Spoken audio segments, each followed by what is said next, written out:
अल्हम्दुलिल्लाह अल्हम्दुलिल्लाह वकफ़ा वसलामुन अला इबादिहिल्लज़ीना इस्तफ़ा अम्मा बाद फ़अऊज़ु बिल्लाहि मिनश शैतानिर रजीम बिस्मिल्लाहिर रहमानिर रहीम इन्ना नहनु नज़्ज़लना ज़िक्र व इन्ना लहु लहाफ़िज़ून व क़ाल तबारक व तआला युरीदून लियुत्फ़िऊ नूरल्लाहि बिअफ़वाहिहिम अल्लाहु मुतिम्मु नूरिही वलौ करिहल काफ़िरून हुवल्लज़ी अरसल रसूलहु बिलहुदा व दीनिल हक़ लियुज़हिरहु अलद्दीनि कुल्लिहि। আসসালামু আলাইকুম ওয়া রাহমাতুল্লাহি ওয়া বারাকাতুহু। প্রিয় দর্শক, পৃথিবীতে আমরা জন্মের মধ্য দিয়ে আগমন করি, আবার মৃত্যুর মধ্য দিয়ে আমরা পৃথিবী থেকে চলে যাই। পৃথিবীতে আমাদের বেশিরভাগেরই এই আসা যাওয়ায় সমাজের পৃথিবীর তেমন কিছু যায় আসে না, কিন্তু আমাদের মাঝেই এমন কিছু ক্ষণজন্মা মানুষ রয়েছেন যারা নিজেদের কর্মে, নিজেদের দায়িত্বে পৃথিবীকে ঋণী করে তোলেন, যারা সমাজের প্রতি দায়িত্ব পালনের মধ্য দিয়ে সমাজের নির্ভরতার প্রতীক হয়ে ওঠেন, যাদের বিদায়, যাদের মৃত্যুতে পৃথিবী হাহাকার করে ওঠে, সমাজ তাদের অভিভাবক হারায়, সমাজে ক্ষতের সৃষ্টি হয়, শূন্যতার সৃষ্টি হয়। আর তেমনি একজন ক্ষণজন্মা মানুষ ছিলেন সদ্য আমাদের ছেড়ে চলে যাওয়া প্রখ্যাত আলেমে দিন প্রিন্সিপাল মাওলানা হাবিবুর রহমান রহমতুল্লাহি আলাইহি, যিনি একাধারে বহু প্রতিভার অধিকারী ছিলেন, বহু গুণে গুণান্বিত ছিলেন, যিনি একজন ক্ষুধা প্রেমিক মর্দে মুজাহিদ ছিলেন, যিনি ছিলেন মুসলিম উম্মার একজন অত্যন্ত প্রহরী। প্রিয় দর্শক, আজকে এই ক্ষণজন্মা এবং সদ্য আমাদের ছেড়ে চলে যাওয়া এই মহান আলেমে দ্বীনকে নিয়ে আমরা কিছু আলোকপাত করার চেষ্টা করব। আর এজন্যে আমাদের এই আয়োজনে উপস্থিত হয়েছেন আমাদেরই কয়েকজন গুণীজন। প্রথমেই আমরা তাদেরকে পরিচয় করিয়ে দিচ্ছি। আমার ঠিক ডান পাশে রয়েছেন প্রবীণ রাজনীতিবিদ, ভাষা সৈনিক এবং বিশিষ্ট শিক্ষাবিদ অধ্যক্ষ মাসুদ খান, এবং তারপরে রয়েছেন আরেকজন প্রবীণ রাজনীতিবিদ, বিশিষ্ট আইনজীবী Maulana Abdur Rakib advocate, Bangladesh supreme court, এবং তারপরে রয়েছেন বিশিষ্ট লেখক, গবেষক, ইসলামী চিন্তাবিদ হজরত মাওলানা শাহ নজরুল ইসলাম। আমরা সবাইকে স্বাগত জানাই আমাদের এই আয়োজনে, আমাদের এই স্টুডিওতে। মোহতারাম, আমরা আসলে আজকে অত্যন্ত কষ্টে ভরা হৃদয় নিয়ে আমরা আজকে বসেছি। আমরা সদ্য একজন বাংলাদেশের উলামা একরামের মধ্যে একজন উজ্জ্বল নক্ষত্র হজরত মাওলানা প্রিন্সিপাল হাবিবুর রহমানকে আমরা হারিয়েছি, যিনি অত্যন্ত প্রতিভাবান এবং বহু প্রতিভা, বহু গুণে গুণান্বিত একজন বিদগ্ধ আলিম ছিলেন। তো প্রথমে হজরত মাওলানা শাহ নজরুল ইসলাম সাহেবের কাছে আমরা যেতে চাই। আমরা একটু আপনার অনুভূতি জানতে চাই যে এই বিদগ্ধ আলিম, এই মুসলিম উম্মার একজন শক্তিশালী কান্ডারি আমাদের ছেড়ে চলে গেলেন, বিষয়টা আপনি কিভাবে দেখছেন?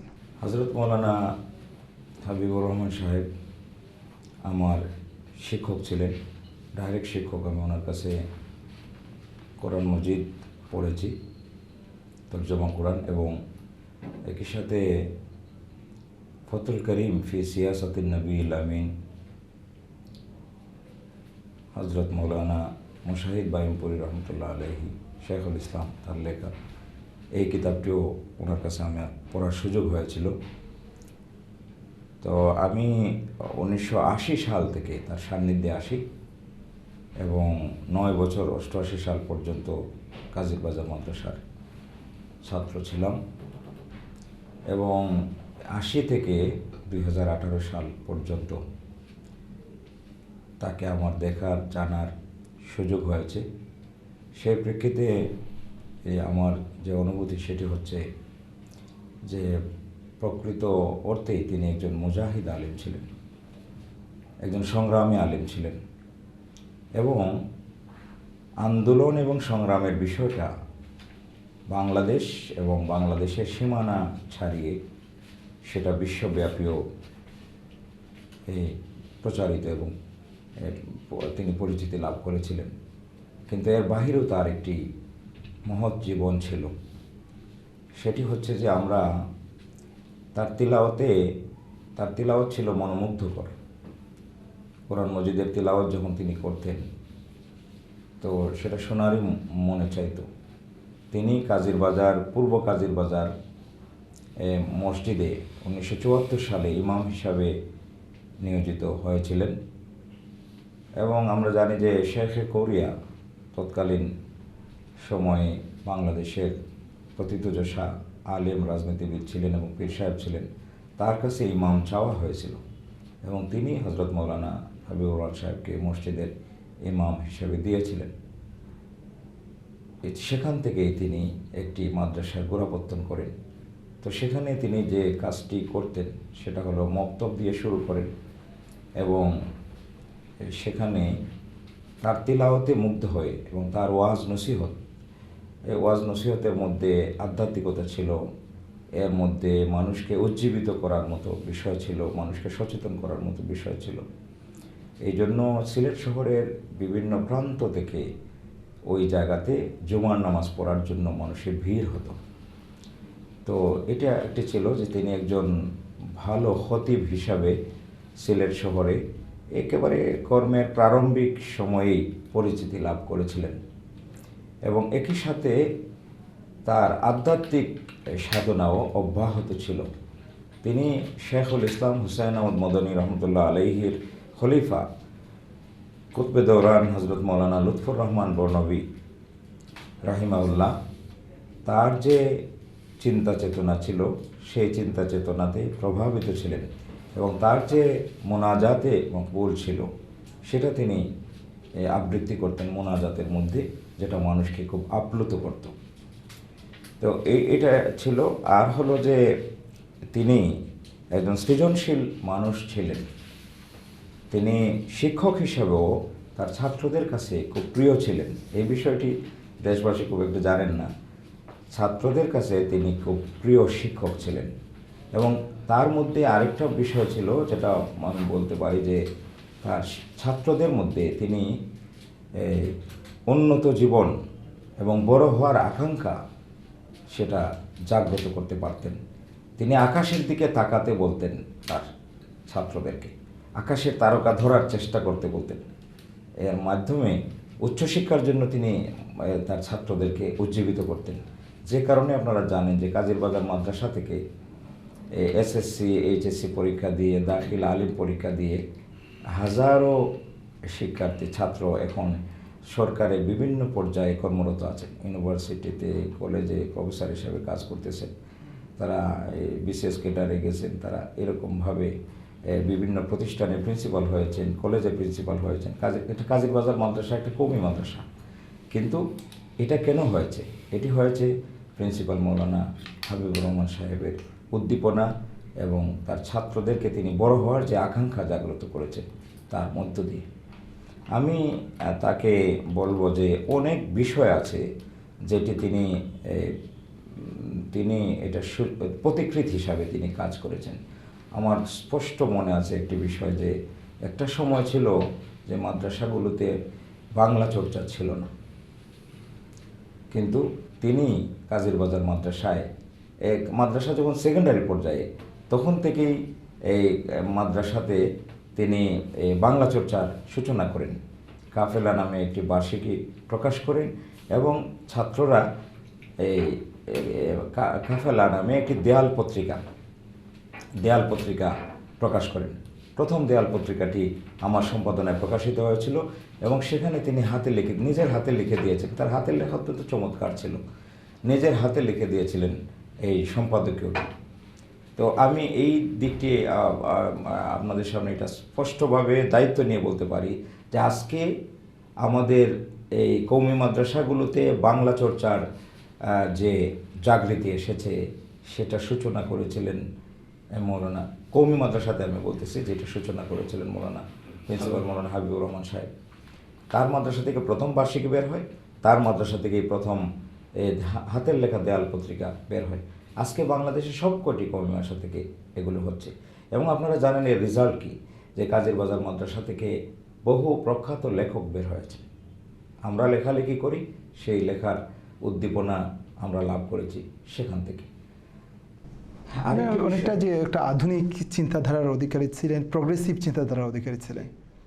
আমি তার আরেকটি প্রতিভার কথা বলবো, যে আমি দেখছি যে অনেক গুরুত্বপূর্ণ প্রোগ্রামে তিনি প্রিসাইড করতেছেন, অনেক বড় মানুষেরা তার এখানে আছেন, আর একই সাথে তিনি পত্রিকায় যাওয়ার জন্য একটি স্টেটমেন্ট তৈরি করতেছেন, প্রেস রিলিজ তৈরি করতেছেন, এবং এটা এই যে শুরু থেকে কলম ধরছেন একেবারে শেষ করে এটা হয়তো আমার হাতে দিলেন যে এটা পত্রিকায় পাঠিয়ে দাও, এবং পরে দেখলাম যে এর মধ্যে আর কলম ধরার কোনো সুযোগ নেই, ইনস্ট্যান্ট। হ্যাঁ, এরকম ছিল। আর তার লেখার মানুষ, এই সময় উনি পত্রিকায় লিখতেন, বইপত্র লিখেছেন, লেখার মানুষ এরকম ছিল। তার অনেকগুলো বই আছে। আজকে আমার মতো মানুষের ধরেন 40টার মতো বই বের হয়েছে। এই প্রেরণাটা আমরা লাভ করেছি তার কাছ থেকে। তিনিও ছাত্র জীবনেই ওমর ফারুক নামে, এটা আমাদের সিনিয়র, উনি বলবেন, এই বই বের করেছিলেন। এই জিনিসটা তার ছিল, এবং তিনি, আমি যখন তার কাছে এই সাদা কাগজে লিখে নিয়ে গেলাম কাফেলা নামে একটা দেয়াল পত্রিকা, এত আনন্দিত হলেন এবং নিজে নিয়ে এর মধ্যে সম্পাদকীয় লিখে দিলেন। তো এটা তার ছাত্রদেরকে সৃজনশীল কাজে তাদেরকে উৎসাহিত করা, উজ্জীবিত করার মতো ব্যক্তিত্ব, পার্সোনালিটি তার মধ্যে ছিল। ধন্যবাদ মোহতারাম, আপনার কাছে আমরা আসছি। আমরা ওনার একজন শিক্ষক হিসাবে, একজন শিক্ষা প্রতিষ্ঠানের কর্ণধার হিসাবে কেমন ছিলেন আরও জানবো আপনার কাছ থেকে। তো আমরা এবার আমাদের অন্যতম অতিথি, বিশিষ্ট রাজনীতিবিদ, প্রখ্যাত আইনজীবী, অ্যাডভোকেট মাওলানা আব্দুর রকিব সাহেবের কাছে আসতে চাই। যে এই প্রখ্যাত একজন আলিম, বিদগ্ধ একজন আলিম, ইলমে দ্বীনের একজন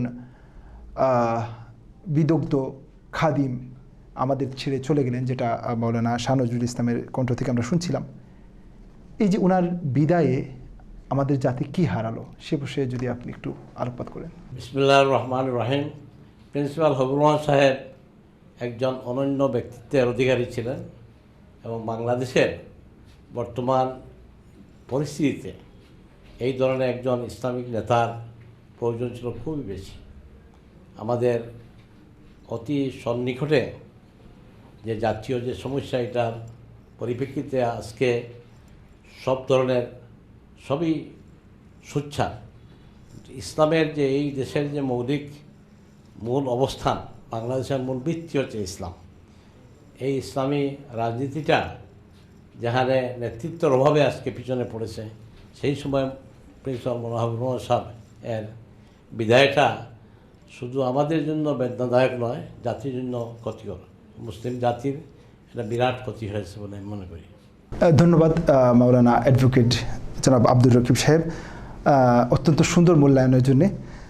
এবার আমরা আসতে চাই আমাদের আরেকজন অত্যন্ত সম্মানিত অতিথি, বিশিষ্ট ভাষা সৈনিক অধ্যক্ষ মাসুদ খান সাহেবের কাছে। আমরা মাওলানা শাহ নজরুল ইসলাম বলছিলেন যে মাওলানা হাবিবুর রহমান সাহেব রহমতুল্লাহি আলাইহি শিক্ষা দীক্ষার ক্ষেত্রে অত্যন্ত নিবেদিত প্রাণ ছিলেন, এবং আলেম সমাজকে এগিয়ে নেওয়ার ক্ষেত্রে অনেক গুরুত্বপূর্ণ ভূমিকা রেখেছেন। তো আপনার কাছে জানতে চাই যে আপনি একজন শিক্ষাবিদ, মাওলানা হাবিবুর রহমান এদেশের শিক্ষা ব্যবস্থায়, বিশেষ করে ইলমে দ্বীনের খিদমতে তিনি কি ভূমিকা রেখেছেন বা কি ভূমিকা রাখতে পেরেছেন, সে ব্যাপারে একটু আপনার মূল্যায়ন কি? বিসমিল্লাহির রহমানির রহিম। আমাদের দেশে ধর্মীয় শিক্ষা মূলত টিকে আছে, বা ধর্মীয় শিক্ষায় চালু আছে কয়েক শত বছর থেকে, সে কওমি মাদ্রাসার মাধ্যমে। এবং আমাদের দেশের যে গ্রামান্তরে সর্বত্র ছোট বড় কওমি মাদ্রাসা আছে, যেগুলোর মাধ্যমে জনগণের মৌলিক ধর্মীয় শিক্ষা, ধর্মীয় চেতনার লালন এবং বিকাশ ঘটে। তো এই দিক থেকে বলনা হাবিবুর রহমান সাহেব যে তিনি যদিও আলিয়া মাদ্রাসার ছাত্র ছিলেন, সিলেট আলিয়া গভর্নমেন্ট আলিয়া মাদ্রাসায় উনি পড়াশোনা করছেন, কিন্তু তার কর্মজীবনে দেখা যায় যে তিনি কওমি সিলসিলার যে ওলামায়ে কেরাম তারা সমাজের প্রতি যেভাবে যে দায়িত্ব পালন করতেছেন, ইসলামের যে শরীয়তের বিধিবিধান, দিনের যে দাবি মানুষের প্রতি, এগুলো তারা সবসময় ওয়াজ-নসিহতের মাধ্যমে আমাদের সেই আলেম সমাজ করে থাকেন।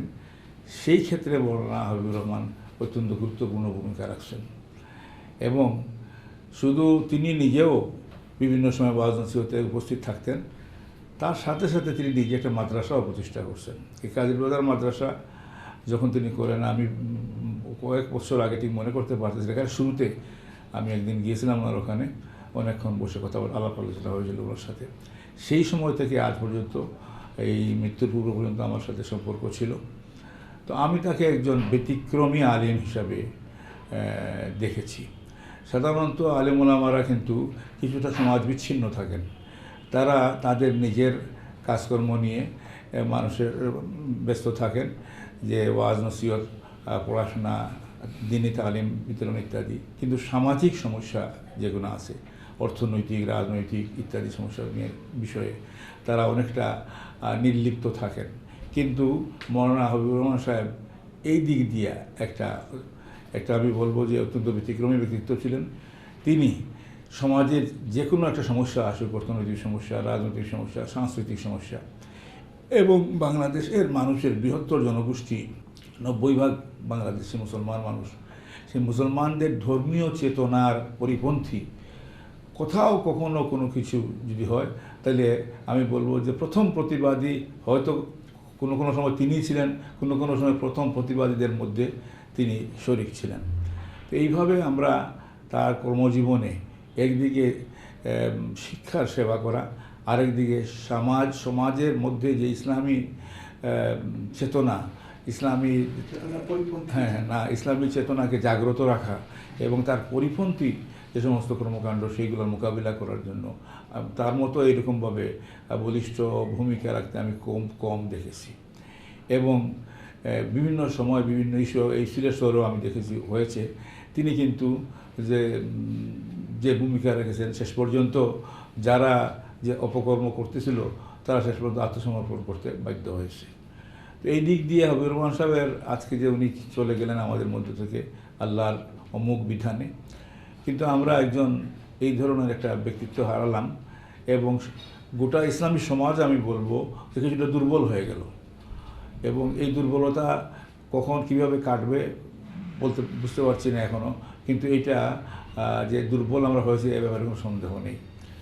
আগে আমরা দেখতাম যে সিলেট শহরে বা আশেপাশে মধ্যে দেশেরও কোথাও কোনো একটা ধর্মীয় চেতনা বিরোধী কোনো কর্মকাণ্ড শুরু হইলে তিনি সবসময় সোচ্চার হতেন এবং তার বিরুদ্ধে প্রতিরোধ গড়ে তুলতেন। তো এই দিকটা এখন কে বা কারা করবেন আমি ব্যক্তিগত ঠিক বুঝে উঠতে পারতেছি না। অন্তর থেকে চাই যে কেউ না কেউ এগিয়ে আসবেন এবং তারাও এই দায়িত্ব তার অনুসারীদের মধ্যে যারা আছেন তারা এই দায়িত্ব পালন করার জন্য চেষ্টা করবেন। তো আমি আর কথা দীর্ঘায়িত করতে চাই না। মওলানা হাবিবুর রহমান সাহেব ছিলেন একজন, আমি বলবো যে মর্দে মুজাহিদ। তিনি আলেম এবং একজন জ্ঞানী ব্যক্তি। তার লেখা বিভিন্ন সময় পত্রপত্রিকায় উঠেছে এবং পুস্তিকাকারেও প্রকাশিত হয়েছে। এবং তিনি এই জ্ঞান চর্চার, বিশেষ করে আমাদের আলেম সমাজের মধ্যে বাংলা ভাষা চর্চা, বাংলা সাহিত্যের চর্চা, বাংলাতে লেখালেখি করার চর্চার একটা কিছুটা দুর্বলতা আছে, কিন্তু এই ব্যাপারে তিনি অত্যন্ত সচেতন ছিলেন।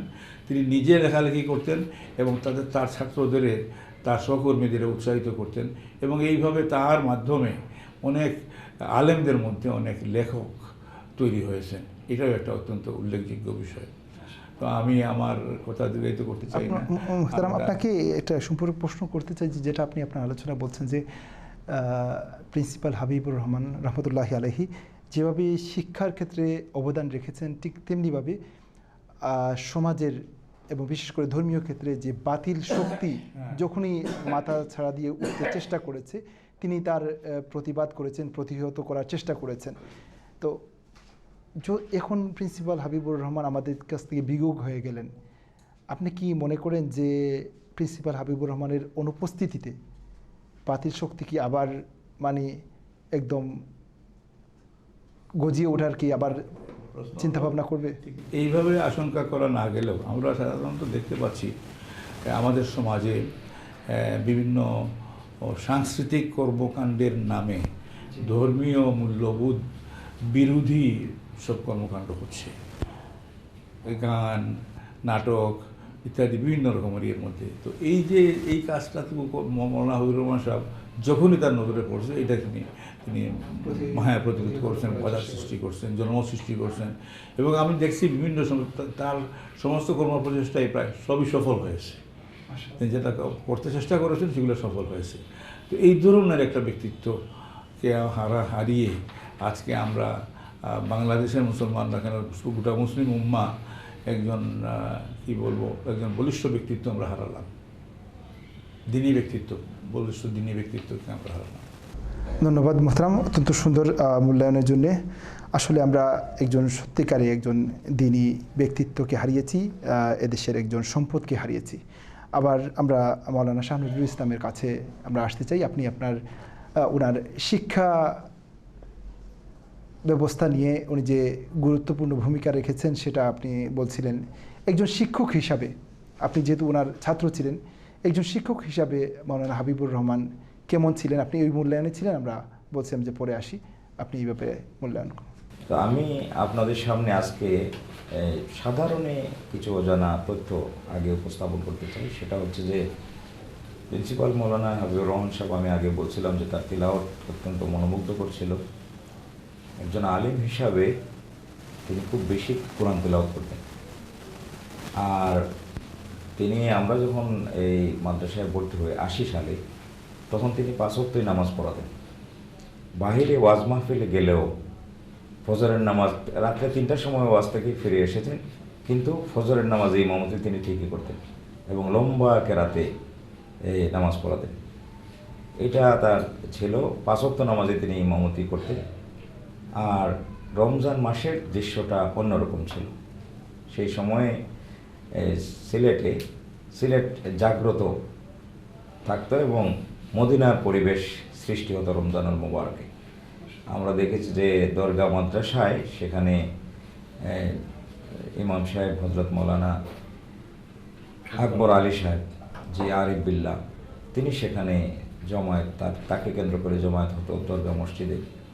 এবং আরেকটা জমায়েত হতো নয়া সড়ক জামা মসজিদে, হজরত মৌলানা তফাজ্জুল হক সাহেব মুহাদ্দিসে হবিগঞ্জি, সেখানে তিনি ওয়াজ নসিহত করতেন এবং তাহাজ্জুদের জামাত হতো এবং সেখানে জিকির আজকার রুনাজারি চলতো। এই সিলসিলা জারি করেছিলেন শেখুল ইসলাম হুসাইন আহমদ মদনী রহমতুল্লাহ আলী। এমনিভাবে বন্দরবাজার জামে মসজিদে আরেকটি হতো, সেখানে হজরত মৌলানা শেখ আবদুল্লাহ সাহেব, আল্লাহ তাআলা তার দরজাত বুলন্দ করে দেয় রাহিমাহুল্লাহ, তিনি তাকে কেন্দ্র করে এখানে বড় জামাত হতো। আবু তরাব মসজিদে হতো। এমনিভাবে পূর্ব কাজীর বাজার মসজিদে প্রিন্সিপাল হজরত মৌলানা হাবিবুর রহমান সাহেব সেখানে তাহাজ্জুদের নামাজ, জিকির আজকার এবং শেষ রাতে দোয়া, লম্বা দোয়া করতেন এবং সেখানে অসংখ্য মানুষের জমায়েত হতো। মানুষ আগ্রহ করে সেখানে আসতো। এবং তো এই বিষয়গুলো যে তার শেষ রাত্রে ওঠা, এটা তার একেবারে সারা জীবনের অভ্যাস ছিল। শেষ রাত্রে উঠে তাহাজ্জুদ পড়া এবং কান্নাকাটি করা, জিকির আজকার করা, এই বিষয়টি ছিল। এবং এই বিষয়ের সাথে যারা সম্পৃক্ত তারা জানেন যে হৃদয়ে গলানো দোয়া মোনাজাত তিনি জনগণকে নিয়ে করতেন।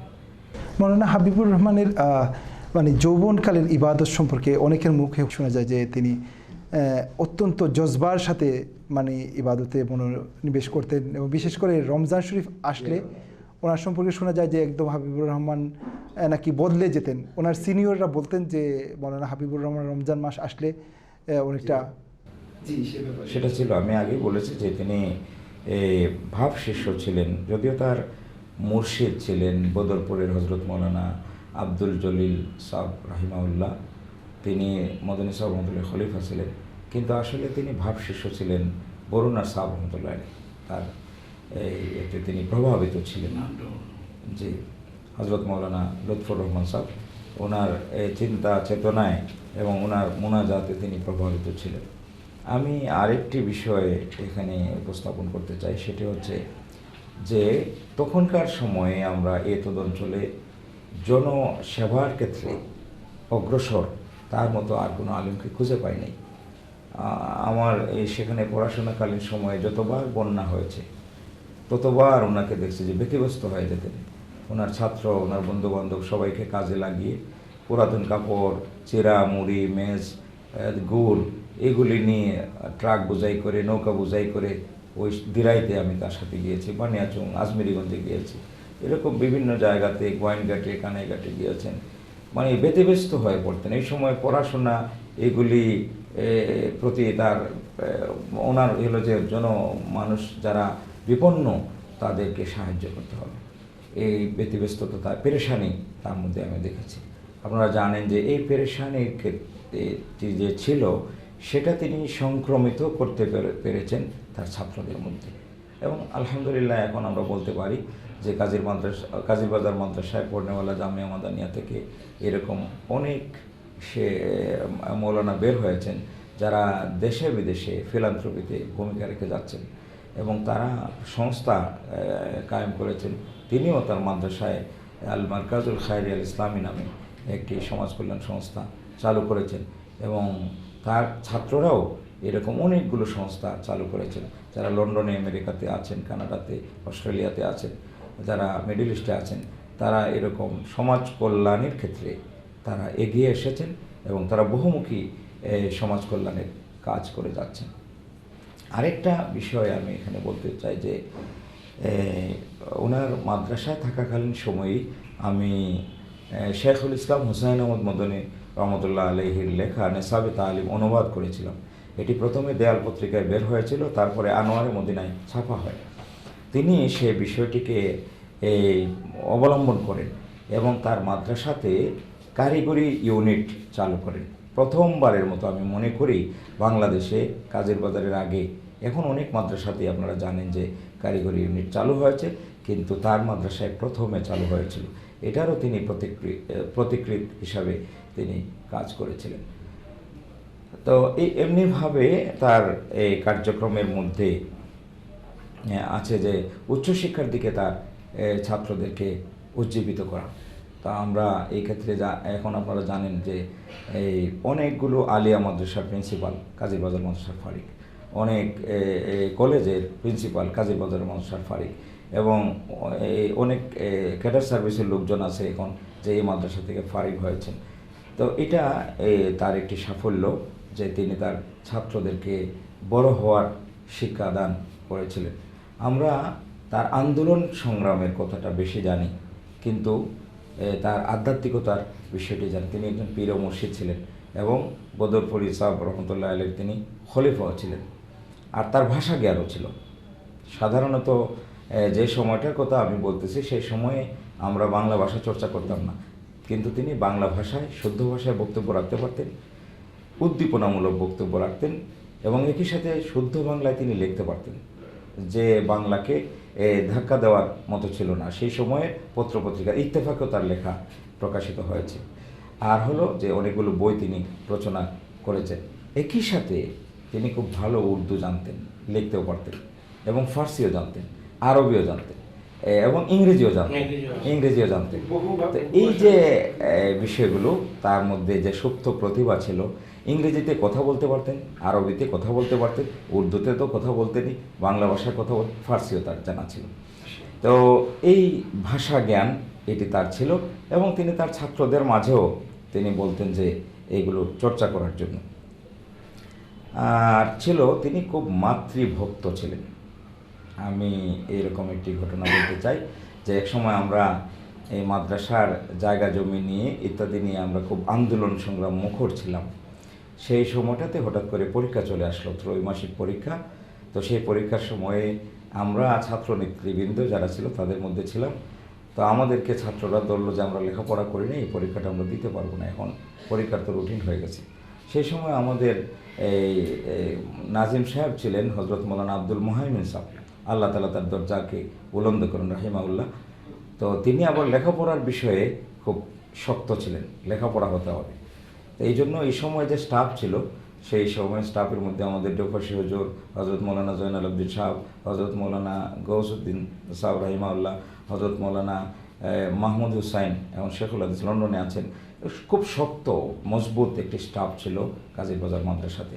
তো আপনারা জানেন যে বাহিরের মানুষেরা মনে করতো যে ওনারা তো আন্দোলন সংগ্রামের মধ্যে আছেন, কিন্তু এই যে ভিতরে যে পড়াশোনার যে এত চাপ ছিল, এই চাপের ফলে আন্দোলন সংগ্রাম একদিকে হতো, আর একদিকে রেজাল্ট হলে দেখা যেত কাজীর বাজার মাদ্রাসা প্রত্যেকটি ফাইনাল জামাতে 1 থেকে 5, 1 থেকে 3 পর্যন্ত সিরিয়াল বেফাকে নিয়ে আসছে। এরকম অবস্থা সেই সময় ছিল, কারণ মাগরিবের পরেও ক্লাস হতো, তাহাজ্জুদের সময় ক্লাস হতো, ফজরের পরেও ক্লাস হতো, আর রুটিন ক্লাস তো হতোই। এরকম সারা দিন 24 ঘন্টায় পড়াশোনা, দর্স তাদরিসের একটি চর্চা হতো। এরকম একটি স্টাফ তিনি সংগ্রহ করেছিলেন। আবার আন্দোলন সংগ্রামও সমানতালে ছিল, সকালে বিকালে মিছিল হতো, এগুলিও ছিল।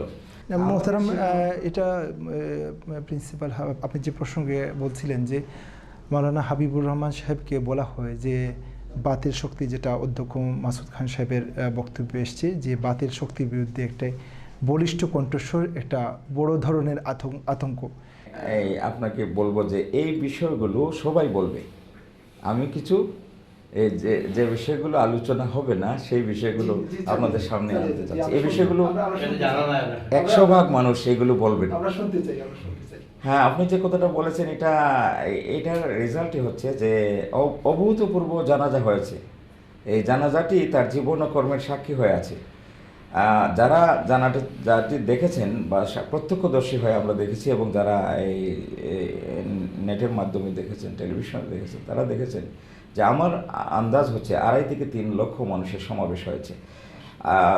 জিন্দাবাজার থেকে ওইদিকে আম্বরখানা, ওইদিকে মানিক পীর সাহেবের টিলাতে চলে আসছে, আর ওইদিকে রিকাই বাজার, এই পুরো অঞ্চলটা লোকে লোকারণ্য ছিল। এবং আসলে মানুষ তো কাতারবন্দি হওয়ার কোনো সুযোগ হয় না, একজনের গায়ে একজন লেগেছিল। এত বড়, এত বিশাল, এত অভূতপূর্ব জানাজা সিলেটের ইতিহাসে আর হয় নাই। এই যে জানাজাটি, এই যে মানুষ আসলো তাকে বিদায় সম্বর্ধনা দেওয়ার জন্য, ইসলামের একটি সৌন্দর্য যে একজন মানুষ মারা যাওয়ার পরে তার যে দাফন কাফন, এর চাইতে সুন্দর বিদায় পৃথিবীর কোথাও নেই। ইসলামের এই যে তাৎপর্যময় বিদায়, এটি একটি বিদায় সম্বর্ধনা হিসাবে আমি বললাম যে এই যে সম্বর্ধনা দিতে মানুষ আসলো, এটি ছিল তার জীবন ও কর্মের প্রতি মানুষের কৃতজ্ঞতা প্রতীক। মানুষ বিগত কয়েক বছর যাবৎ তিনি মানুষের সামনে ছিলেন না, অসুস্থ অবস্থায় ছিলেন, আন্দোলন সংগ্রাম মুখরও ছিলেন না, কিন্তু তার যে যৌবনকালের আন্দোলন এবং সংগ্রাম, এই সংগ্রাম মুখর সময়ের কথা মানুষ স্মরণ রেখেছে। এবং তার মৃত্যুর সংবাদ শোনার পরে আপনারা দেখেছেন যে কীভাবে মানুষ আলিয়া মাদ্রাসামুখী, মাঠমুখী স্রোত কীভাবে এসেছে। তো এটি তার আন্দোলন সংগ্রামেরই কথা। সবাই আন্দোলন সংগ্রামের কথা বলবেন, কিন্তু আমি তার কিছু অন্য সাইড বলতে চাচ্ছি যেগুলো সাধারণত আলোচনায় আসবে না। আমি বলছিলাম যে তিনি খুব মাতৃভক্ত ছিলেন, এবং তার আম্মা, তার আব্বা, তারা উভয়েই, তার আব্বা হজরত মৌলানা শেখ মাহমুদ আলী সাহেব, উনি ছিলেন সোনারপাড়া জামে মসজিদের ইমাম ছিলেন, বুজুর্গ মানুষ ছিলেন। হাওয়াপাড়া জামে মসজিদের ইমাম ছিলেন, বুজুর্গ ছিলেন। এবং তার আম্মাও অত্যন্ত, হুজুর আমাদের সাথে গল্প করতেন যে তার আম্মা এত বেশি কোরআন তেলাওয়াত করেন, এত বেশি কোরআন তেলাওয়াত করেন, এত জিকির আজকার করেন, অনেক বেশি তার গল্প করতেন তার মায়ের কথা। তো বাড়িতে কয়েকবার যাওয়ার সুযোগ হয়েছে। ছাত্ররা যখন ধরলো, তো আমরা কয়েকজন ছাত্র নেতা হুজুরের কাছে বলার সাহস নাই। তার ব্যক্তিত্ব এত প্রখর ছিল, তার পার্সোনালিটি এত বেশি ছিল যে প্রিন্সিপাল হিসাবে তার সামনে গিয়ে যে আমরা এই প্রস্তাব করব, এরকম সাহস আমাদের ছিল না ছাত্র সংসদের পক্ষ থেকে। আমরা চলে গেছিলাম ঘনশ্যাম বাড়িতে, গিয়া দাদিজিকে অনুনয় বিনয় করে বললাম, এবং উনি আমাদেরকে বললেন যে ঠিক আছে, আমি বলে দেবো না, যাও। উনি বললেন, এবং উনি বলে দিয়েছিলেন পরীক্ষা পিছিয়ে গেল, স্থগিত হয়ে গেল। তো এটা মায়ের প্রতি যে তার ছিল, মায়ের আদেশ তিনি লঙ্ঘন করেন নাই। যদিও শিক্ষকদের মধ্যে এটা প্রতিক্রিয়া হয়েছিল যে কোনো কিন্তু মায়ের আদেশ তিনি রক্ষা করেছিলেন। তো মায়ের খুব ভক্ত ছিলেন, এটা আমরা জানি। এবং দেখেন যে সামর্থ্য থাকা সত্ত্বেও তিনি তার মায়ের জীবিত কাল পর্যন্ত, আমি যতটুকু জানি, ফ্যামিলিকে শহরে নিয়ে আসেননি, শহরে আনেননি, মায়ের কাছে রেখেছিলেন। এটা কিন্তু সাংঘাতিক বিষয়। আমরা সাধারণত অনেকে বা একটু হলেই নিয়ে আসি, কিন্তু মায়ের সেবা যত্ন এই জন্য ফ্যামিলিকে মায়ের কাছেই রেখেছিলেন। এবং সেখানে তখন যে ছিল সেটা, যাই হোক, এটা আমি তার মাতৃভক্তির পরিচয় লাভ করি। এবং ভাইদেরকেও, ওনার আব্বার ইন্তেকালের পরে ভাইদেরকেও তিনি জড়ায় রেখেছিলেন, সব ভাইদেরকে। আমার পাশে আছেন উনি, বাল্যকালের বিষয় আরও অনেক বিষয় তিনি বলবেন। তো তার জীবনের এই একটা বিষয় আমরা লক্ষ্য করেছি যে আন্দোলন সংগ্রামের একটা সিরিয়াল ধারাবাহিক কথা হয়তো আমরা বলতে পারবো, কিন্তু আমি যেটা বলবো যে সেটা হচ্ছে তার ফিতরতের মধ্যে ইসলামের পক্ষে এবং থাকা, এবং ইসলাম বিরোধী বিষয় হলেই এর প্রতিবাদী চেতনা তার মধ্যে সাংঘাতিকভাবে জাগরুক ছিল। এই জন্য যে কোনো বিষয়ে তিনি, তার যে এই জুমার নামাজের খুতবাতে যে এত বেশি মানুষের জমায়েত হতো, এটার অন্যতম কারণ ছিল সমসাময়িক বিষয় সামনে রেখে তিনি বক্তব্য রাখতেন। এবং তার ওয়াজ নসিহতেরও এটা একটি বিষয় ছিল, সমসাময়িক বিষয় নিয়ে তিনি বক্তব্য রাখতেন, যে কারণে তার বক্তব্য শোনার জন্য মানুষ। আমি তিনজন মানুষের কথা, আমার জীবদ্দশায় দেখা তিনজন মানুষের কথা বাংলাদেশে বলতে পারি, যে ওনারা এরকম বক্তা ছিলেন যে 2 মিনিট সময় পেলে পুরা মজমাকে গরম করে ফেলতেন। একজন হচ্ছেন হজরত মৌলানা মসিউর রহমান সাদি সাহেব, জমিয়ত উলামা ইসলামের এই সাংগঠনিক সম্পাদক ছিলেন, এই যখন পূর্ব পশ্চিমের সাংগঠনিক সম্পাদক ছিলেন। আর একজন হচ্ছেন হজরত মৌলানা মুফতি আমিনী সাহেব। 2 মিনিটের বেশি সময় দরকার নেই মজমাকে, মুফতি আমিনী সাহেব। আর হচ্ছেন আমাদের প্রিন্সিপাল হজরত মৌলানা হাবিবুর রহমান সাহেব। মানুষের মধ্যে দ্বীনি জজবা এবং চেতনা সৃষ্টির ক্ষেত্রে তিনি সারা জীবন এই অবদানটি তিনি রেখে গেছেন। আর এর মধ্য দিয়ে তার ছাত্রদের মধ্যে একটা জিনিস এখানে আমাদের মুরব্বীদের সামনে উল্লেখ করতে চাই, যে সাধারণত কওমি মাদ্রাসাতে বিনোদনের তেমন কোনো ইয়ে নেই। তো আমরা সেই সময় দেখেছি যে কাজীর মাদ্রাসা যে আন্দোলনমুখী ছিল, এই আন্দোলনটাই ছাত্রদের কাছে বিনোদনের বিষয় ছিল। এবং তারা আন্দোলন সংগ্রাম মিছিল মিটিং করে এসে যখন পড়াশোনায় বসতো, খুব মনোযোগের সাথে সেই পড়াশোনা আত্মস্থ করতে পারত। তা আমি ইদানিংকালে দেখবেন যে হজরত মৌলানা জুলফিকার আহমদ বলেছেন যে ছাত্ররা কেন অপরাধমুখী হয়, অপরাধমুখী হওয়ার অন্যতম কারণ হচ্ছে তাদের বিনোদনের কোনো ব্যবস্থা নেই। এই জন্য তিনি তার প্রত্যেকটা প্রতিষ্ঠানে, জুলফিকার আহমদ নকশবন্দি তিনি এই কথাটি বলেছেন।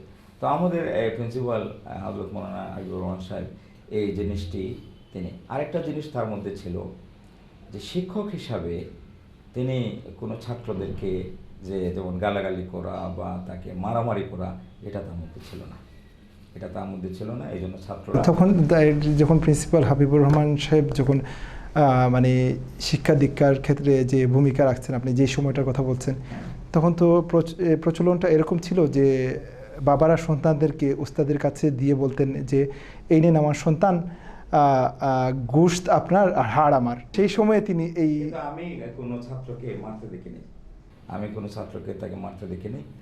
ছাত্ররা তার কথা শোনার জন্য পাগলপাড়া ছিল, আমরা তার একটা ক্লাস পাওয়ার পাগলপাড়া ছিলাম। না মোহতারাম, আপনাকে আরেকটু যে প্রসঙ্গটা বলছিলেন যে তার বক্তব্যে মানুষ অনুপ্রাণিত হতো, তিনি ছাত্ররা তার ক্লাস পাওয়ার জন্য উদ্গ্রীব ছিল। আমরা আরেকটি বিষয় লক্ষ্য করেছি, যেটা যে প্রিন্সিপাল হাবিবুর রহমান যখন কোনো আন্দোলনের ডাক দিতেন বা জাতিকে কোনো বিশেষ প্রয়োজনে, জাতির স্বার্থে বা ইমানি স্বার্থে যখন কোনো ডাক দিতেন, তখন একদম টোটাল জাতি, টোটাল বাংলাদেশ তার ডাকে একসাথে সাড়া দিত।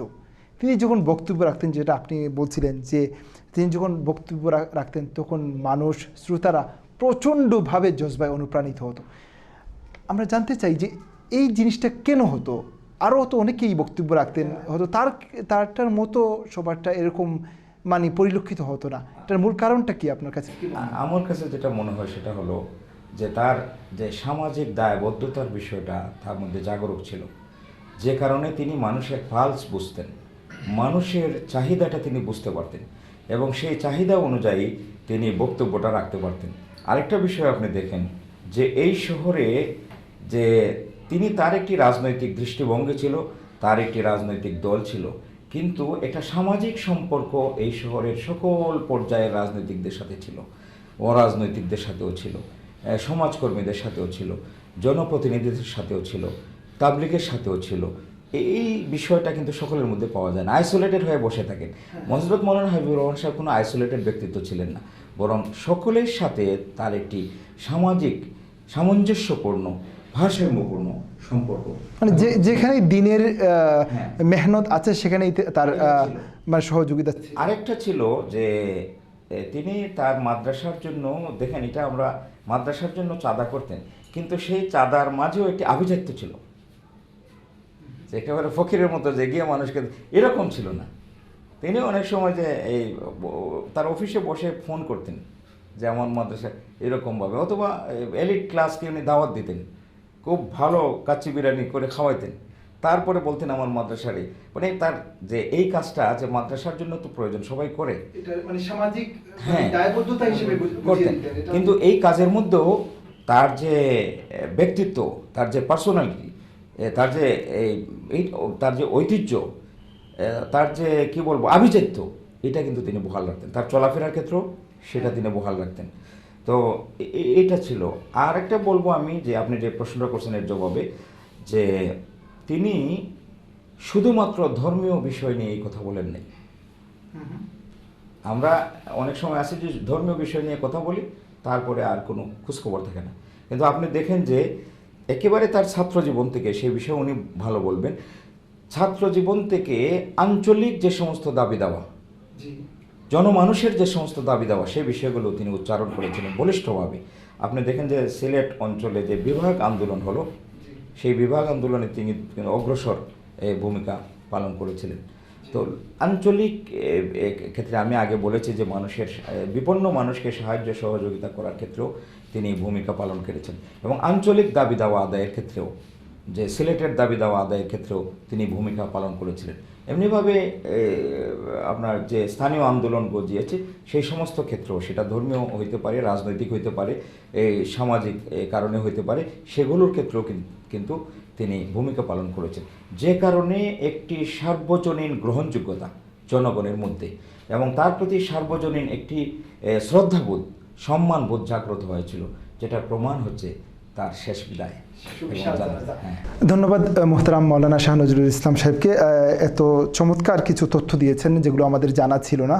আমরা আগ্রহী ছিলাম এই বিষয়গুলো জানার ব্যাপারে, সেজন্য আপনার প্রতি জানাই অসংখ্য অগণিত কৃতজ্ঞতা।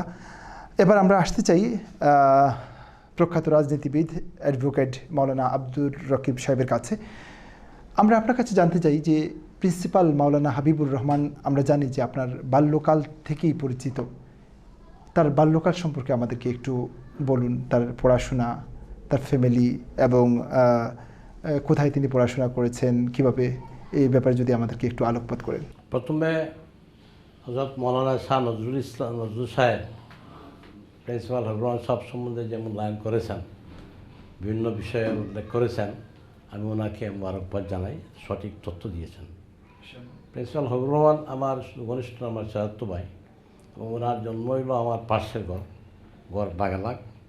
তো ওনার প্রথম অবস্থান হলো যে ওনার আব্বা দেওবন্দ থেকে ফারিক হইয়া আসার পরে প্রথমেই ওনার আম্মার সঙ্গে বিবাহ হয়। ওনার নানা হযরত মাওলানা আব্দুল গনি সাহেব, তিনি ক্যালকাটার টাইটেল ছিলেন, ক্যালকাটার টাইম খুব মেধাবী, তিনি অনেক কিতাবও লিখেছেন। এবং সবচেয়ে বড় জিনিস যেটা, প্রিন্সিপাল হাবিবুর রহমান সাহেবের জন্ম থেকে ওনার মা, ওনার দাদি, ওনার নানি, ওনার দাদিকে আমরা পীর নানি ডাকতাম, আমার মা ওনার দাদিকে মা ডাকছিলেন, যার কারণে আমি নানি ডাকতাম, পীর নানি। তো উনি আল্লাহওয়ালা ছিলেন। হযরত মাওলানা মাহমুদ আলী সাহেব শুধু হাওড়া মসজিদের ইমাম ছিলেন না, তিনি বাগা আলিয়া মাদ্রাসার বাগার সাহেব যখন ছিলেন, তখন বাগা মাদ্রাসার নাজিমে তালিমাত ছিলেন। মৌলানা মাহমুদ আলী সাহেব রহমতুল্লাহের কাছে আমি বৈদাবী শরীফ পড়েছি। নুরুল আনোয়ার কিতাব পড়াইতেন, খুব ভালো ভালো ভালো কিতাব পড়াইতেন। খুব বড় আলেম ছিলেন। তো মৌলানা মাহমুদ আলী সাহেব উনি বাগার মাসার থেকে যে কোনো কারণে অফলা মসজিদ চলে আসেন। প্রিন্সিপাল মৌলানা হবিবুর সাহেব ফুলবাড়ি মাদ্রাসায় যাওয়ার দুইটি কারণ। একটা হলো ওনার নানা আব্দুল গনি সাহেব, উনি ফুলবাড়ি মাদ্রাসার শিক্ষক ছিলেন, আর আমি ওনাকে ফুলবাড়ি মাদ্রাসায় নিয়ে ভর্তি করেছিলাম। ওই দাখিল আউয়াল ফুলবাড়ি মাদ্রাসায়, পৈতৃক মাদ্রাসায় পড়ার পরে। বয়সের দিক থেকে কি আপনার ছোট? আমার ছোট, আমার প্রায় 10-12 বছরের ছোটো। ওনার 53 সালে ওনার জন্ম। এই প্রিন্সিপাল হবিবুর সাহেব যেহেতু ওনার আব্বা বাগার মাদ্রাসার শিক্ষক, তাই আমি নিয়ে ওনাকে ফুলবাড়ি মাদ্রাসায়, ফুলবাড়ি মাদ্রাসার আগে ফুলবাড়ি বৈটিকর প্রাইমারি প্রাথমিক বিদ্যালয়ে পড়েছেন।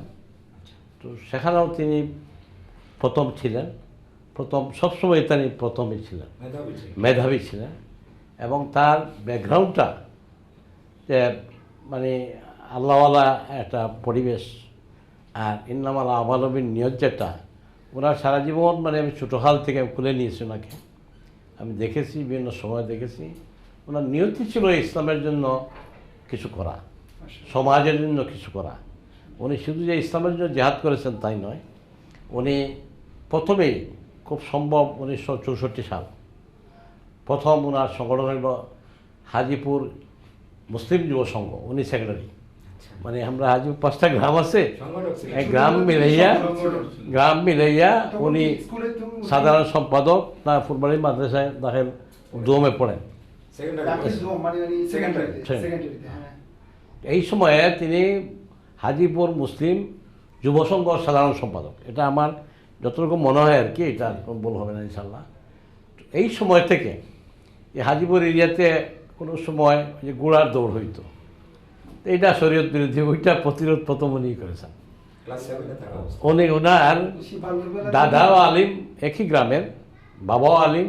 আমরাও মানে মাদ্রাসায় লেখাপড়া করছি, কিন্তু আমরা এটা মানে আমাদের প্রথম পড়ে নাই। উনি প্রথমে এইটাই গুড দলকে বন্ধ করছেন, বন্ধ করছেন, সফল হয়েছে। দৃষ্টিভঙ্গিটাই ছিল এটা যে নহিয়ানিল মুনকার, মানে সব জাতর মুনকিরাত অর্থাৎ অপকর্ম, অপরাধ, এইগুলার বিরুদ্ধে তিনি সবসময় হকের কথাটা প্রচার করা, এটা তার কাজ ছিল, তার মধ্যাগত ছিল। তিনি সবচেয়ে বড় জিনিস যেটা আপনারা হয়তো অনেকে জানেন না, তিনি নিজে বিয়ার পর থেকেই উনি ব্রিটিশ সিটিজেন, ওনার সমস্ত ফ্যামিলি ব্রিটিশ সিটিজেন। ওনার মতো মেধাবী মানুষ যদি লন্ডন সেটেল করতো, তা হাজার হাজার কোটি টাকার মালিক হইতো। এইসব ছেড়ে তিনি এই যে কওমি মাদ্রাসার খেদমত করা মানে তো মানুষের দ্বারে দ্বারে যাওয়া, এই যে কওমি মাদ্রাসার খেদমত, অথচ তিনি সরকারি মাদ্রাসায় লেখাপড়া। তিনি সর্বপ্রথম যেটা শাহ নজরুল ইসলাম সাহেব খুব সুন্দর বলেছেন যে আমার জানার মতে, আমি কওমি মাদ্রাসার সঙ্গে, যেহেতু আমি নিজাম ইসলাম পাড়ি সভাপতি, নিজাম ইসলাম পড়ি, কওমি মাদ্রাসার সঙ্গে আমার জন্মগত সম্পর্ক। আমি বাগার মাদ্রাসার ছাত্র। আর জামিয়া পটিয়া আর খাজির বাজার সারা বাংলাও কোথাও ছিল না, এবং বাংলা পটিয়ার আগেও খাজির বাজার মাদ্রাসা। তো পটিয়া যে হাজি ইউনুস সাহেব যখন ছিলেন বেফাকার সভাপতি, এদারা বোর্ডের সদর তখন করিয়েছেন, প্রিন্সিপাল হবিবুর সাহেব বেফাকের সঙ্গে গেছেন। তো এই যে সারা বাংলাদেশের সঙ্গে যে একটা সম্পৃক্ততা, ওনার যে মনের যে কাজ যেটা ছিল, ওনার ফ্যামিলি লাইফ আছে, বাচ্চা ছেলে মেয়ে হয়েছে। ফুলবাড়ি মাদ্রাসায় যখন তিনি ফাজিল পড়েন, তখন আপনার এই সিলেট জমিয়ত তোলাবা আরবিয়ার সহ ছিলেন মৌলানা সুলেমান সাহেব। তিনি ফুলবাড়িতে গিয়ে আসিয়া গাছবাড়ি, জিঙ্গাবাড়ি সমস্ত মাদ্রাসারে সংগঠিত করিয়া জামা মসজিদে সারা রাত অবস্থান নিয়ে ফজর পরে তিনি মিছিল নিয়ে বাইরে 24শে জানুয়ারি, যেটা গণ অভ্যুত্থান দিবস, এবং 25শে জানুয়ারি সমস্ত বাংলাদেশের পত্রিকায়, 69 সালের 25শে জানুয়ারি সব পত্রিকায় পাবেন যে সারা পূর্ব পাকিস্তানে তদানীন্তন ছাত্রদের 11 দফা প্রস্তাব পাস হয়েছে। কেবল সিলেটে ডাকের 8 দফা প্রস্তাব পাস হয়, কারণ সিলেটের যে রেজিস্ট্রির মাঠ মৌলানা হবিবুর রহমান সাহেবের দখলে ছিল এই ছাত্র বয়স থেকে দিবসে, যার কারণে সেখানে ইসলামের পক্ষে আমরা প্রস্তাব পাস করতে পেরেছি। সারা বাংলাদেশ রেকর্ড আছে।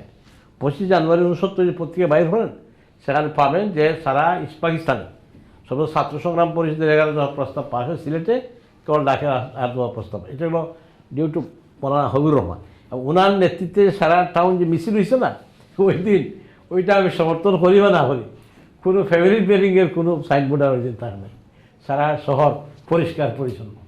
ওনার মধ্যে একটা ফিতরতি ছিল, উনি আল্লাহ আল্লাহ রসুলের জন্য পাগল ছিলেন।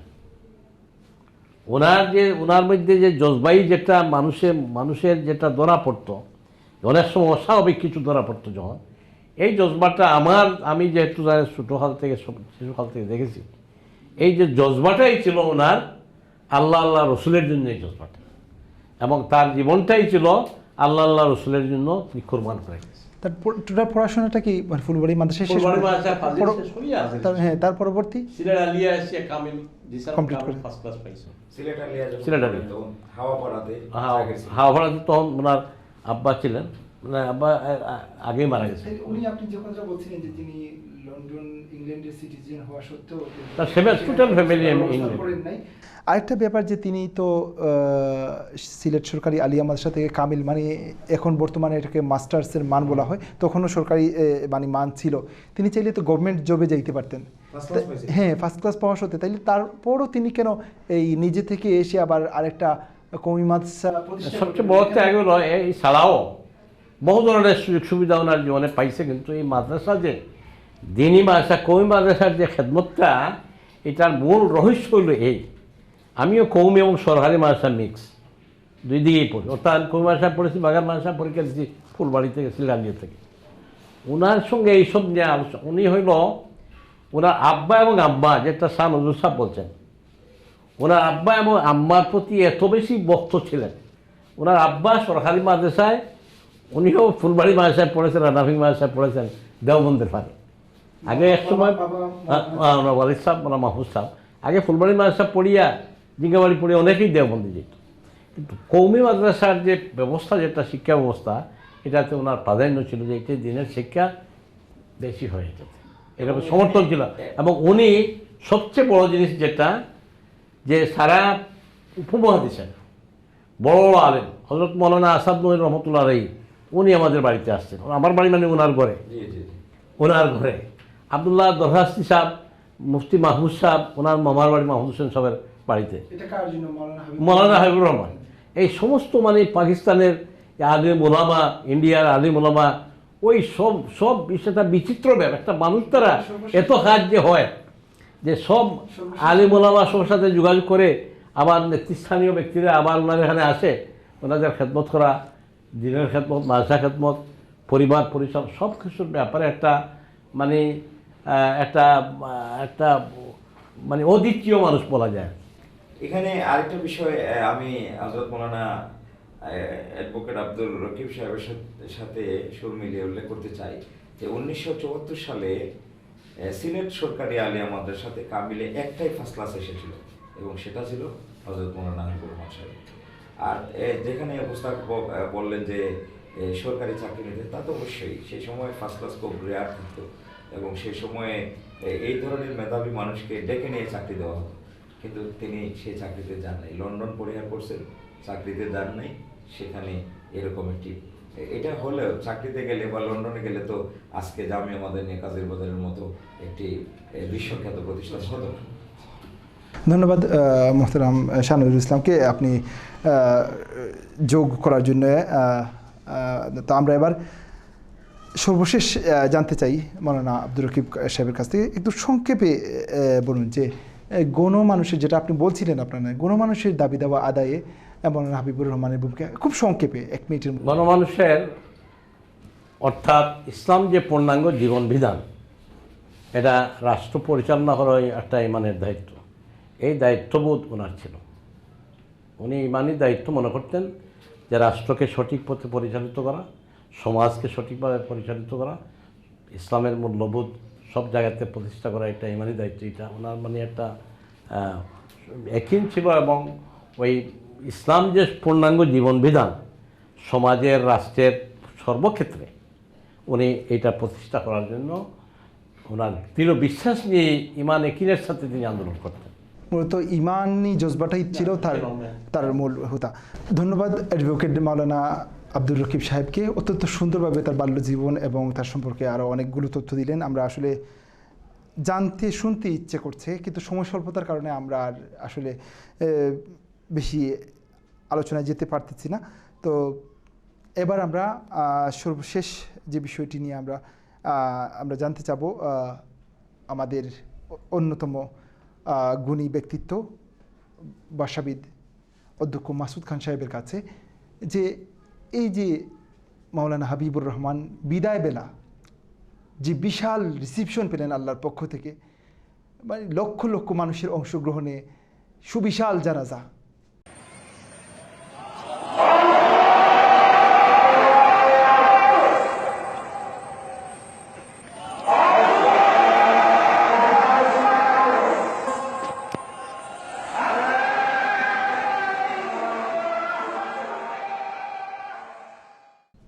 কীভাবে মূল্যায়ন করবেন বিষয়টিকে?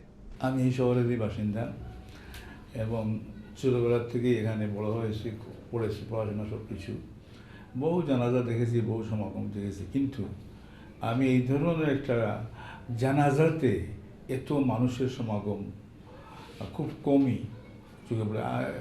খোঁজ করলে দু একটা হয়তো পাওয়া যেতে পারে, কিন্তু এইটা আমি তখন খুব চিন্তা করছি যে মৌলানা হাবিবুর রহমান সাহেবের ইয়েতে এত লোক হলো কেন।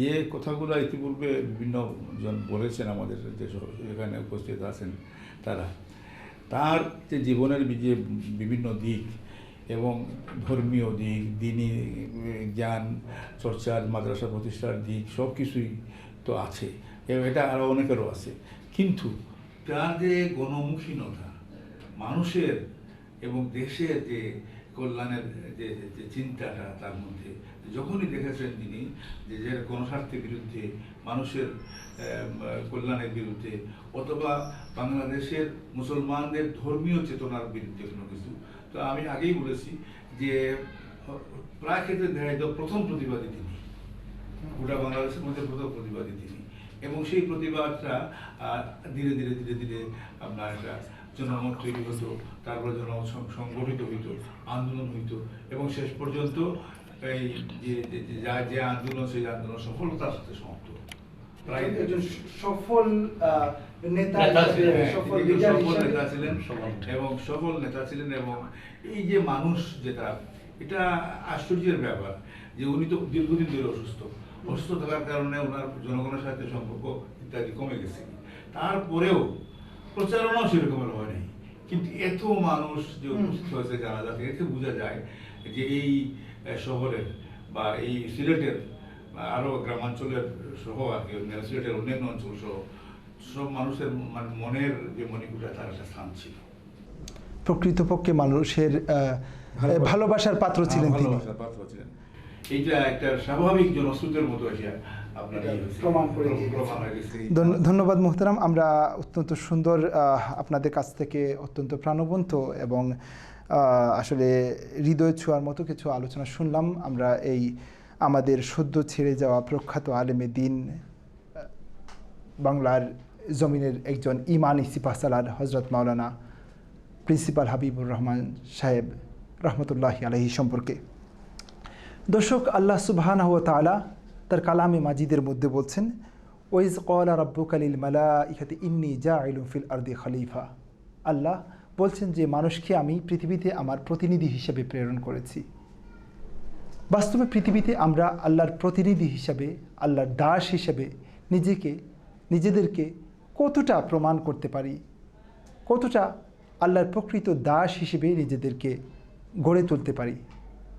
এক্ষেত্রে প্রিন্সিপাল মাওলানা হাবিবুর রহমান সাহেব রহমতুল্লাহি আলাইহি ছিলেন একজন সফল ব্যক্তি, যিনি তার জীবন ও কর্মে, তার চলনে বলনে, তার জীবনের প্রত্যেকটি পড়তে পড়তে তিনি প্রমাণ করে গেছেন তিনি আল্লাহর একনিষ্ঠ একজন বান্দা, তিনি খোদা প্রেমিক, তিনি রাসূল প্রেমিক। আমরা প্রত্যাশা করি তিনি দুনিয়ার জীবনে আল্লাহর প্রতি যে ভালোবাসা দেখিয়েছেন, যে ভালোবাসার স্বাক্ষর রেখে গেছেন আমাদের সামনে, আমরা প্রত্যাশা করি আল্লাহ সুবহানাহু ওয়া তাআলা তার পরকালের জীবনে তার এই ভালোবাসার উত্তম প্রতিদান তাকে দান করবেন। আজকের মতো এই প্রত্যাশা করে আজকের মতো এখানেই শেষ করছি। আল্লাহ হাফিজ। আসসালামু আলাইকুম ওয়া রাহমাতুল্লাহি ওয়া বারাকাতুহু। জীবন পথে ক্লান্তিবিহীন হে মুসাফির, বাংলার বুকে তুমি যে এক জাগ্রত বীর। জীবন পথে ক্লান্তিবিহীন হে মুসাফির, বাংলার বুকে তুমি যে এক জাগ্রত বীর।